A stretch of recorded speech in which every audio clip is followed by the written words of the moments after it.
오늘 우리에게 주신 하나님의 말씀 보도록 하겠습니다. 신약성경 누가복음 3장 21절로 38절까지 말씀입니다. 제가 가지고 있는 신약성경 92면에 있습니다. 누가복음 3장 21절로 38절까지의 말씀을 저와 여러분들이 한 절씩 교독드리도록 하겠습니다. 백성이 다 세례를 받을새 예수도 세례를 받으시고 기도하실 때에 하늘이 열리며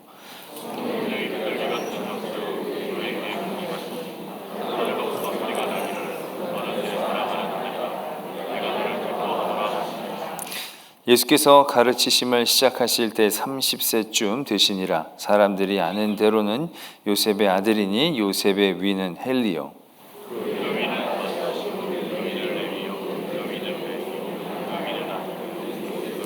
그 위는 마따디아요 그 위는 아모스요 그 위는 나훔이요 그 위는 에슬리요 그 위는 낫게요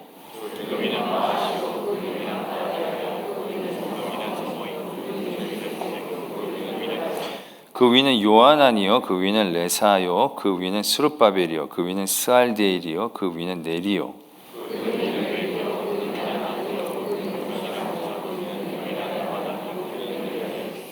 그 위는 예수요 그 위는 엘리에서요 그 위는 요림이요 그 위는 마따시요 그 위는 레위요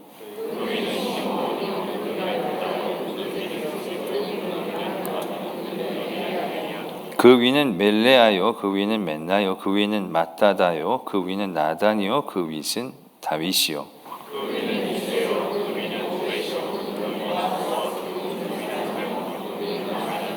그 위는 아미나답이요 그 위는 아니요 그 위는 헤스론이요 그 위는 베레스요 그 위는 유다요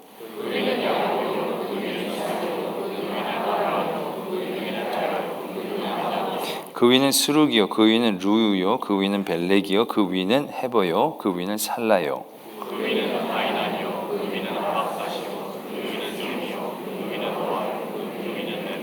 그 위는 무드셀라요 그 위는 에녹이요 그 위는 야렛이요 그 위는 마하랄렐이요 그 위는 가이난이요 그 위는 에노스요 그 위는 셋이요 그 위는 아담이요 그 위는 하나님이시니라. 아멘. 하나님의 말씀입니다. 네, 오늘 누가복음의 말씀에 예수님의 족보가 적혀있는 부분들을 함께 나누었습니다. 예수님의 족보는 누가복음 말고도 마태복음에도 적혀있는 것을 우리가 기억하게 됩니다. 그래서 신약성경 제일 처음에 읽으려고 할 때 그 마태복음의 1장에 그런 아브라함 때로부터의 예수님의 족보를 우리가 처음 대하게 되기 때문에 대부분 마태복음의 족보는 우리들이 어느 정도 알고 있는데 누가복음은 우리가 그렇게 관심 있게 잘 보지 않는 그러한 부분입니다. 근데 우리가 읽어보면 아시다시피 마태복음에 있는 족보와 사뭇 큰 차이를 나타내고 있는 것을 보게 됩니다. 거의 이름이 겹치는 부분이 별로 없습니다.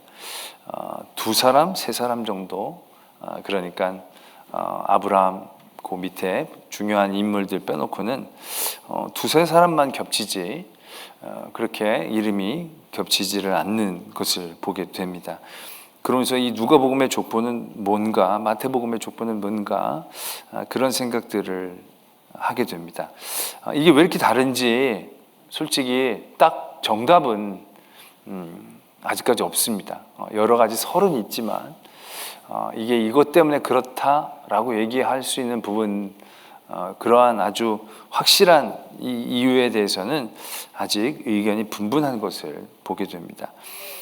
그런 설들 중에는 어떤 설이 있느냐 하면 하나는 마태복음에 있는 족보는 왕 중심이라는 거죠. 그러니까 장자 중심으로 넘어가는데 그게 이제 왕이 된 사람으로 중심으로 해서 주요 인물들을 통해서 이제 그게 진행된 거죠. 그래서 가령 이 예수님의 아버지라고 되어 있는 요셉의 아버지가 마태복음은 야곱이라고 되어 있나? 그렇습니다. 근데 여기서는 헬리로 되어 있는 부분이 야곱이 첫째고 헬리는 둘째고 그런 가운데에서 이제 장자로 이렇게 이어지게 되어지는 그런 해석으로 그래서 마태복음에서의 족보는 예수님이 왕족에서 다윗의 자손에서 나왔다라는, 그러니까 마태복음은 주로 유대인들에게 전해지는 그런 복음서라고 생각하기 때문에 유대인들이 보다도 예수님에 대해서 잘 이해하고 받아들이기 쉽게 그러한 왕 계승의 중심으로 이어지고 있는 거죠. 그래서 다윗의 다음에 솔로몬이 적혀져 있는데, 여기는 다윗 다음에 나단으로 적혀져 있습니다. 솔로몬의 형제인 거죠. 딱 왕은 아니지만 다윗의 아들인 건 맞죠. 그래서 실제적인 족보가 아니라 어떤 그러한 상징적인 계승적 족보로 마태복음은 적혀 있었던 거고, 누가복음은 보다 더 실제적인 족보로 적어서 이렇게 되었다라는 설도 있고, 또 한 가지 설은 이 헨리라는 이 분이 원래는 요셉의 아버지가 아니고 마리아의 아버지라는 해석도 있습니다. 그래서 마리아의 아버지인데 왜 이렇게 되냐면, 솔직히 예수님이 이 누가복음에서는 요셉과 관계가 솔직히 없거든요. 성령으로 잉태하셨고 요셉은 길러준 그런 분에 속하기 때문에 어떤 관계라는 것이 그렇게 딱히 없다는 거죠. 그래서 모계로 이게 족보가 넘어가면서 이렇게 적혀지게 된 것이다 라고 이제 이야기하는 분들도 있습니다. 그러나 양쪽 다 좀 석연치 않은 부분들이 있기 때문에 그냥 설일 뿐입니다. 그러나 뭐가 맞는지 뭐가 틀리는지 그게 우리에게 중요하다기보다는 결국 이렇게 예수님의 족보를 통하여 우리에게 주시고자 하시는 메시지가 무엇인가를 우리가 바라봐야 한다는 것이죠. 첫 번째는 이제 이 누가복음의 족보는 예수님에게서부터 이제 거슬러 올라가죠. 마태복음과 달리. 그리고 마태복음은 아브라함에서부터 시작해서 내려오게 되고 그 위는 없지만, 이 누가복음의 족보는 하나님까지로 넘어가게 되는 것을 보게 됩니다. 아브라함 그 위로 해서 결국은 아담, 그리고 그 위에 하나님에게까지 누가복음의 족보는 적혀지는 것을 보는 거죠. 그 이유 중에 하나는 우리가 잘 아시다시피 결국 누가복음은 이방인들을 향하여 주시는 복음이거든요. 그래서 이 누가복음 첫 번째에서부터 보면 데오빌로 가카라는 사람에게 보내는 그런 복음서인 겁니다. 그 사람과 같은 이방인들에게 예수 그리스도의 구주 되심을 이제 전하려고 하는 그런 가운데에서 적혀진 말씀이기 때문에 결국 하나님, 아브라함을 뛰어넘는 그런 모든 관계에게까지 가서 결국 하나님의 모든 계획, 이러한 구원의 계획이라는 것들이 약속된 민족 그들에게만 국한되어진 것이 아니고 그 이전부터 계획하시고 섭리하시는 그런 모든 과정들 가운데에 있다라는 사실들을 그분들에게 이제 나타내 주시는 거죠. 그러니까 어떤 택한 민족이라는 것이 아브라함의 자손뿐만이 아니라 아브라함 밑에만 올라가도 그 다음부터는 얼마나 다양해집니까? 그 위로 올라가면 더 다양해지고 그 위로 가면 더 많은 민족들이 얽히고 삭혀서 결국 아담, 셋 이 정도로 가면 결국 그 유일한 조상이니까, 인간의 첫 시작이니까 모든 인류가 결국 거기에서부터 이어질 수밖에 없는, 그래서 하나님으로부터 시작되는 어떠한 구원의 섭리와 계획이라는 것들이 어떤 한정된 민족에게만 있는 것이 아니라 온 인류를 향한 하나님의 계획이시다라는 것을 이제 느끼게 해 주는 것이죠. 그래서 이렇게 예수님의 족보들을 적으면서 그러한 사람들의 생각들을 열어주는 거죠. 하나님의 구원의 섭리, 계획, 범위, 이런 부분들을 열어주는 것을 우리가 경험할 수 있게 되어지는 것입니다. 그러면서도 이런 족보가 굳이 필요할까? 이런 족보가 우리에게 큰 의미가 있을까? 그냥 우리는 하나님의 아들이심이면 됐지, 굳이 그 위가 누구고 그 위가 누구고 우리에게 이게 과연 무슨 의미가 있을까? 그때 유대인들은 그렇다고 치더라도, 유대인이 아니라 그때의 어떤 그리스도 복음을 전하려고 하는 많은 그때 그 어떤 이방인들은 그렇다 치더라도 이런 말씀이 지금 우리들에게는 결국 어떠한 의미와 영향을 주는 것이 되니까라는 생각들을 해보게 됩니다. 마태복음에서의 족보는 결국 예수 그리스도가 약속된 그대로 내려오셨음을 우리가 확인할 수 있죠. 그러면서 그 마태복음은 깨알같이 라합이라든지 밧세바라든지 루시라든지 이런 여인들을 그 족보에 넣으면서 그런 가운데에서도 있는 하나님의 그 복음의 구원의 섭리들을 또 깨알같이 거기서 우리가 깨달을 수 있는 거죠. 그래서 마태복음의 그 족보는 그 족보만 가지고도 한 3주 정도 설교를 할 수 있는데 누가복음의 족보는 설교하기가 쉽지 않습니다. 이거 지난 주일 저녁 본문도 그렇고 오늘 본문도 그렇고 이 설교하는 사람에게는 이게 여간 난제가 아닌 것이 됩니다. 계속 고민해 보면 뭐 여러 가지의 뭐 차이점으로 뭐 얘기할 수는 있지만 과연 이렇게 예수님으로부터 하나님에게까지 이어지는 이러한 일들이 하나님의 구원에 대한 보편성, 모든 인류에게 향한 하나님의 계획과 섭리들을 깨닫게 되어지는 그것 이외에 또 다른 이유는 없는 것일까? 이 족보를 읽음으로 인해서 우리가 얻게 될 은혜는 없는 것인가? 라는 고민들을 해보게 되는 거죠. 여러분들은 어떻습니까? 이 누가복음의 족보가 여러분들에게 어떤 의미로 다가오시는지요? 혹시 성경을 읽다가 족보 부분이 오면 쑥 훑어가면서 내려가면서 복잡한 이름 다 읽을 필요 없이 쑥 내려가서 그냥 넘어가시지는 않으시는지요? 저는 역대기를 읽을 때 그런 실수를 참 자주 저지르게 되거든요. 거기 보면 족보가 참 많이 나오거든요. 이름 별로 읽어도 쓸데없을 것 같은 이름들이 쭉 막 계속 몇 장에 걸쳐서 나오는 그러한 이제 경험들 가운데서 누가복음도 그게 우리가 나눠서 읽으니까 읽지 우리가 이렇게 통독할 때는 그냥 진짜 막 그냥 솔직히 이호만 읽지 이름을 잘 이게 익숙하지 않으니까 지나가게 되어지는 그런 이제 부분이 되어지는데 이런 말씀이 우리들에게 주시는 의미는 뭘까? 맏다시 레위가 멜기고 안나고 요셉이고 이렇게 이어지는 이런 것들을 통해서 우리가 깨닫고 알아지는 그런 은혜는 무엇인가라는 고민들을 해보게 됩니다. 그러면서 역대기에서도 그런 부분들을 읽을 때마다 건성건성으로 지나가지만 순간적으로 큰 은혜를 받을 때가 있습니다. 그 역대기에서도 보면 별로 유명하지도 않고 입에 익숙하지도 않고 별로 중요한 인물도 아닌 것 같은 그런 사람들의 이름이 적혀져 있고 어느 순간인가 그 이름에 가슴이 박힐 때가 있습니다. 그 사람이 나라면 이라는 생각들을 해보게 됩니다. 여러분들 집에서도 족보라는 게 있을 것입니다. 족보. 족보 집에 없으세요? 저희 가문은 작년에 3년 전, 2년 전인가 전체적인 족보를 다시 정리를 해서 보내왔더라고요. 그래서 족보를 이제 받아서 나는 놨는데 우리 둘째가 족보를 다 뒤지더니 자기를 찾아내더라고요. 그 족보 찾는 거 되게 어렵거든요. 이렇게 이게 가문에 이게 무슨 뜻인지 모르는 게 많이 있습니다. 찾아가지고 자기가 있다는 거예요. 그래서 저도 봤더니 그 위에 제가 딱 있는데 기분이 좋더라고요. 그 족보 수없이 많은 이름 중에 한 이름일 뿐이지만 내가 기억되어지고 내가 소속되어지고 내가 거기서 남겨져 있다라는 사실이 굉장히 뭔가 가슴 뭉클한 그런 느낌.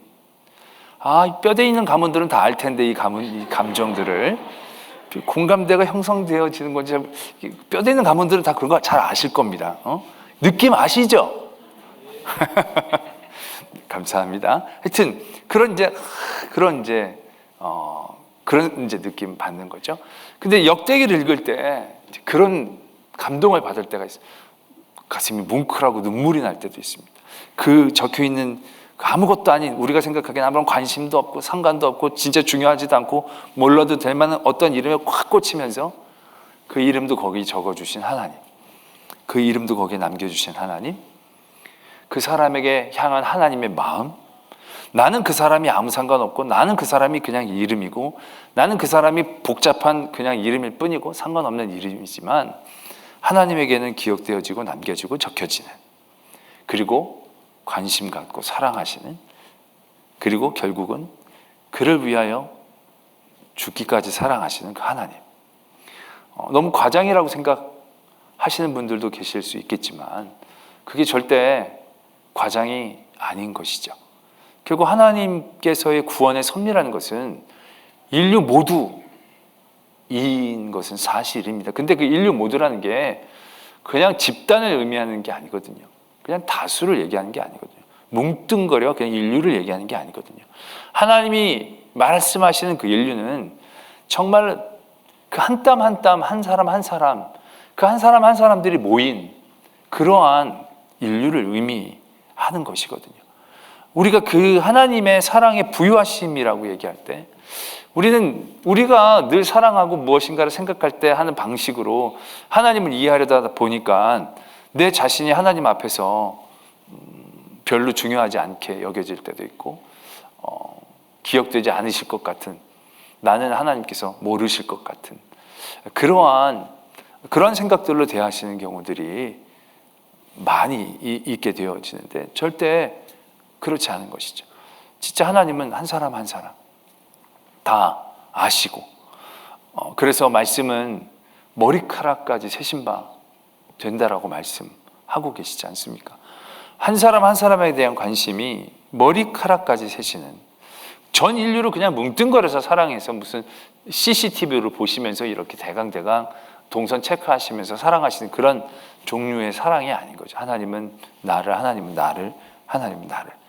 우리가 편하게 우리라고 표현하지만 하나님은 우리를 사랑하시는 게 아니라 하나님은 나를 사랑하시는 거죠. 또 하나님은 그 나를 사랑하시는 거고, 그 나가 모여서 우리가 표현할 때 우리라는 거지 그냥 뭉뚱그려서 사랑하시는 것을 의미하는 게 아니라는 것이죠. 저는 오늘 예수님으로 위로 올라가는 그러한 어떠한 이름들, 그 위에 누구, 그 위에 누구, 결국 이 이름들은 어떻게 보면 마태복음에 비해서 주인공 되지 않는 그러한 이름들이죠. 생전 처음 들어보는 이름들이 대부분이고 왕도 아닌 그렇게 중요한 인물들은 몇 명 없는 그런 이름들이 막 뒤섞여 있죠. 예수님이라는 분이면 정말 마태복음의 족보처럼 그래도 꽤 인지도 있는 사람들로 쭉쭉쭉쭉 내려오면 좋을 것 같은데 누가복음은 그렇게 적고 있질 않죠. 정말 모르는 그 한 사람, 그 한 사람. 근데 그 한 사람이 없었으면 그 밑에 있는 사람은 없는 거죠. 물론 요셉이 없다고 예수님이 없는 것을 의미하는 것은 아닙니다. 그러나 결국 하나님은 그것을 다 이어나가신다는 거죠. 누구 위에 누구, 누구 위에 누구, 연결되어 있는 그 어떤 한 것도 끊겨서는 그 뒤에 있는 것들이 존재하지 않는 거죠. 그런 모든 연결점들이 결국 아담 가운데 있을 때, 오늘 이 말씀은 적혀져 있지 않지만 또 유명하지 않은 멜기, 맛단, 레위, 안나, 그 이름 가운데 우리의 이름이 분명히 있을 수 있다라는, 아니 있다라는 그러한 큰 은혜들을 또한 깨닫게 되어지는 것이죠. 예수님의 족보에는 없지만 그 위로 올라갔을 때 결국 하나님과 연결되어지는 그 모든 선 안에 나의 모든 삶은 굉장히 중요하게 자리 잡고 있다는, 하나님에게서는 내가 중요하게 자리 잡고 있는, 그 위에 내가 있고 내 위에 내 밑에 누구 결국 내가 없으면 그 밑이 없는 그 중요한 한 인물로 내가 자리매길 수 있는 그러한 관계도를 오늘 말씀은 적고 계신다라는 것을 우리가 분명히 깨닫게 되어진다는 것이죠. 우리는 요즘 합리적이고 이성적이고 이러한 시대를 살고 있죠. 어떻게 보면 계몽주의 이후에 사람들이 그러한 사상들, 그래서 논리적이고 뭐 이런 것들을 대단히 좋아하죠. 그래서 요즘 많은 분들은 그러한 것들 가운데 자본주의가 같이 결합이 되면서 가성비 이런 얘기들을 많이 하면서 어떻게 나에게 가장 큰 가치들을 창출하고 이해하고 받아들이느냐, 그런 생각들을 많이 갖고 있죠. 근데 세상이 정말로 가장 효율적이고 가장 가치 있는 일들이 우리에게 정말로 가치 있고 중요한 일들인가 라는 것을 이제는 생각을 해야 되지 않는가 생각을 해봅니다. 왜냐하면 우리의 세상적인 사고들이 결국 하나님에 대한 사랑을 오해하게 만들 때가 너무 많이 있기 때문에 그렇다는 것이죠.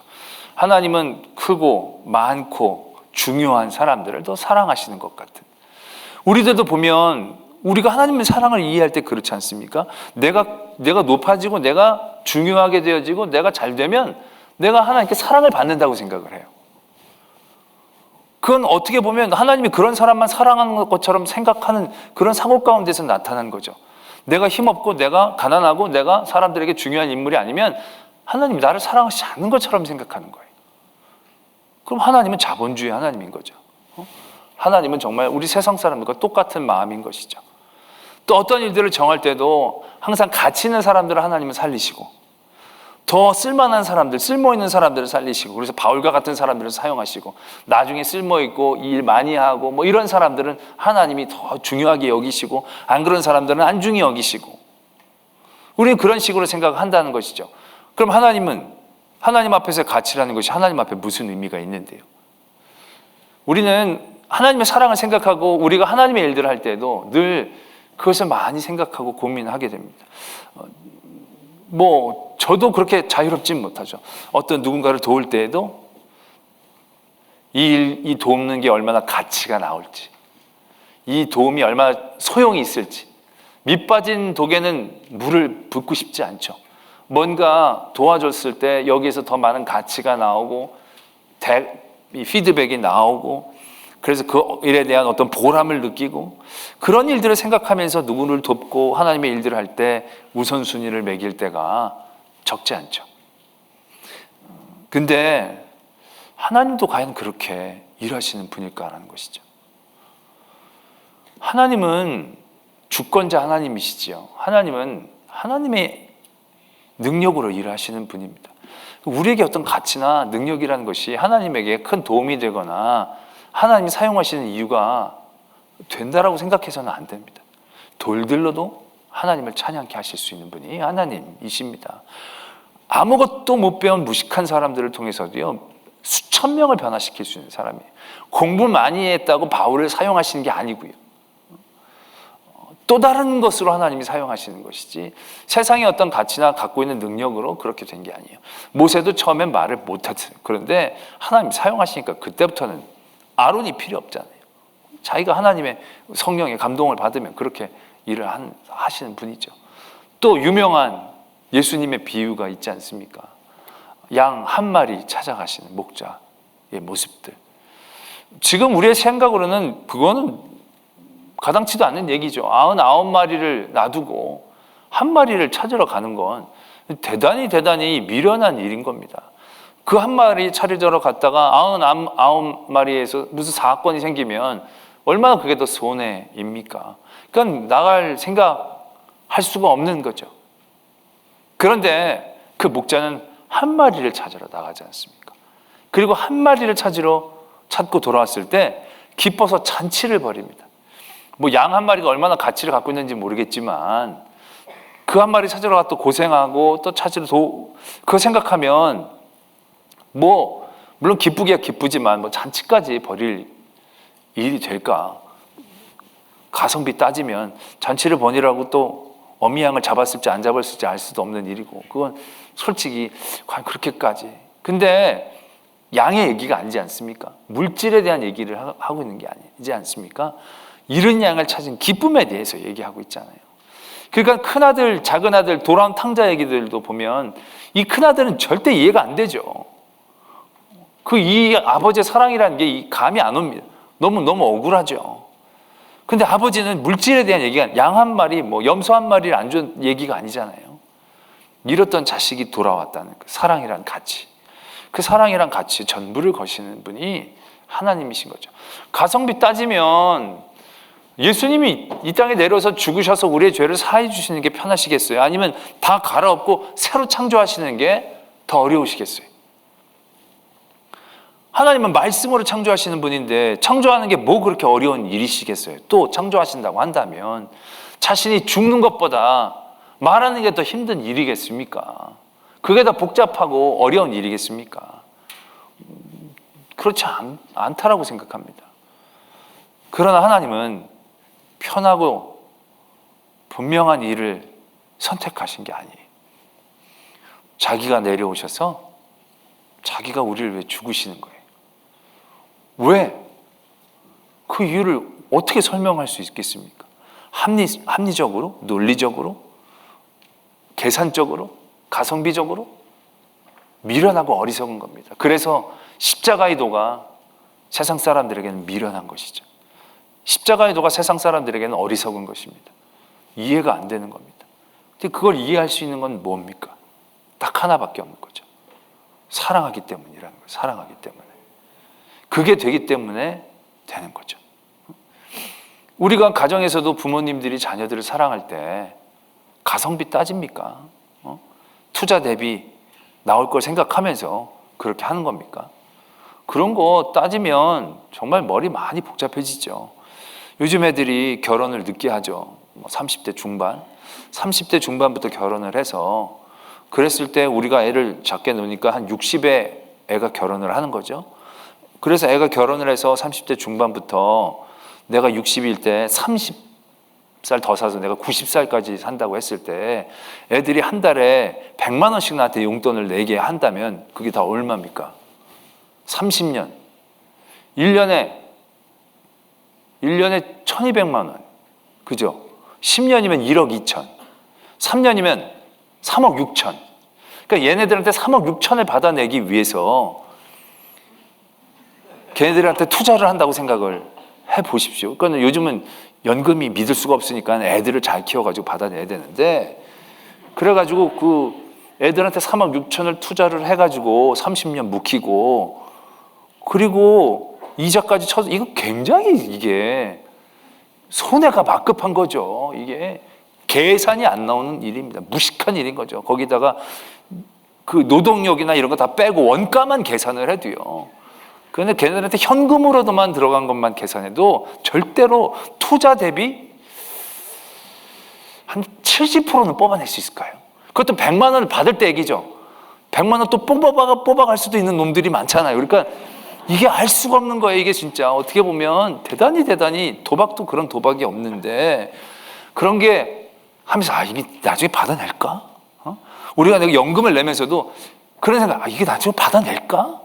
막 고민하면서 막 이게 낼까 말까 고민할 때가 참 많은데, 애들한테도 그러십니까? 얘네들 내가 돈 좀 뽑을까?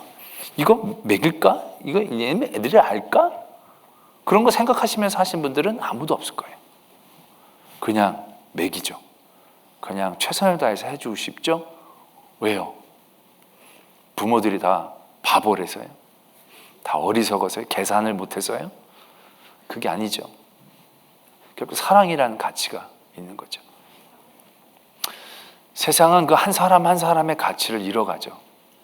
세상에서 가치 매기고 수치 매길 수 있는 것들로 우리가 생각하고 그것에 우리가 매이게 만드는 거죠. 그것으로 우리가 움직이게 만드는 겁니다. 그러니까 세상이 더 똑똑하게 살아갈 것 같지만 세상이 더 앞날이 불투명해지는 거죠. 계산이 확실하면 확실할수록 앞날이 더 힘들어지는 겁니다. 그러나 오늘 하나님의 역사는 이렇게 이루어지고 있다는 것을 보여주고 계시죠.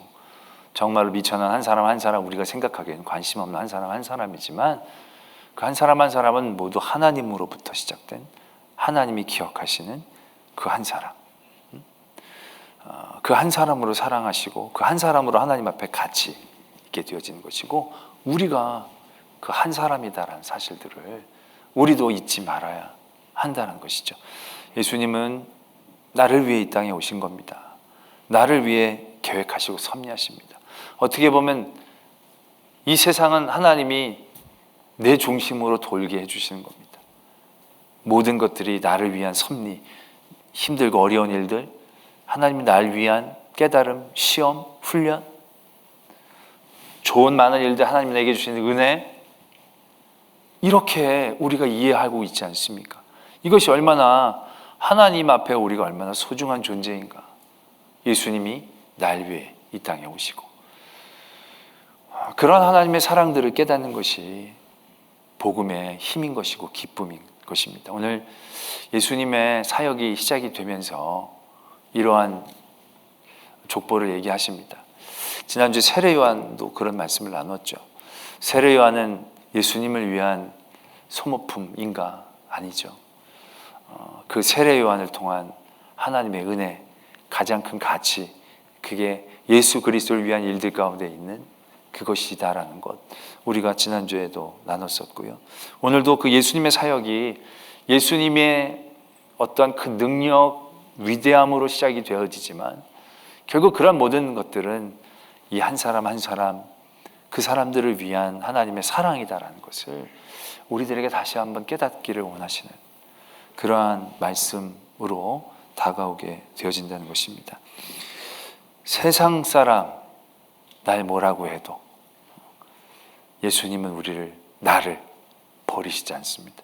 세상 사람들은 나를 욕해도 하나님은 늘 내 편에 계시는 분이시고, 세상 사람들은 다 나를 잊어도 하나님은 나를 잊지 아니하시고, 세상 사람들은 내가 뭐 했는지 하나도 기억 안 해주지만 하나님은 하나하나 우리의 일들을 바라보시고 그 일들로 기뻐하시고 위로하시고 또 혼내시고 또 격려해 주시는 그런 하나님, 그 하나님의 마음으로 예수 그리스도의 사역들이 시작되어진다는 그 은혜를 다시 한번 깨닫는 귀한 말씀이 되어지기를 원합니다.